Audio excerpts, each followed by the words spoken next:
আৰু কাৰোবাক স্পেচিয়েলি নিমন্ত্ৰণ জনা হ'ব নেকি বাগানত? ইমান স্পেচিয়েল মানুহৰ নামে ক'লোঁ আৰু কোনোবা থাকিল।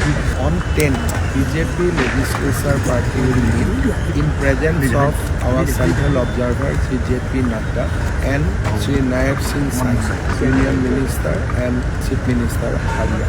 তাতে ভাৰতীয় জনতা পাৰ্টীৰ বিধায়িনী দলৰ নেতা নিৰ্বাচন কৰা হ'ব আৰু সেইদিনাখনি দিনৰ 11 বজাত NDA অৰ্থাৎ AGP, BPF আৰু ভাৰতীয় জনতা পাৰ্টীৰ যৌথ বৈঠক অনুষ্ঠিত হ'ব। তাতে NDA নেতা নিৰ্বাচন হ'ব।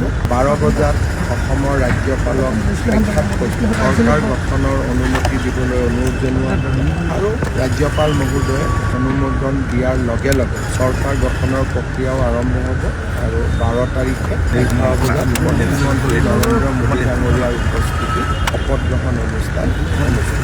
ইয়াতে আমাৰ প্ৰায় 20খন ৰাজ্য মুখ্যমন্ত্ৰী উপমুখ্যমন্ত্ৰীসকল সম্ভাৱনা আছে। দেশৰ কেইবাজনো উদ্যোগপতি অহাৰ সম্ভাৱনা আছে। আমাৰ অসমৰ সত্ৰাধিকাৰ প্ৰভু ঈশ্বৰসকল অহাৰ সম্ভাৱনা আছে আৰু ভাৰতীয় জনতা পাৰ্টী আৰু অসম গণ পৰিষদৰ বুথ কমিটিসমূহৰ সভাপতিসকলকো বা আমাৰ গাঁও পঞ্চায়তৰ নিৰ্বাচিত প্ৰতিনিধিসকলে এই অনুষ্ঠানত যোগদানৰ বাবে আমন্ত্ৰণ জনাইছে। আৰু কাৰোবাক স্পেচিয়েলি নিমন্ত্ৰণ জনা হ'ব নেকি বাগানত? ইমান স্পেচিয়েল মানুহৰ নামে ক'লোঁ আৰু কোনোবা থাকিল।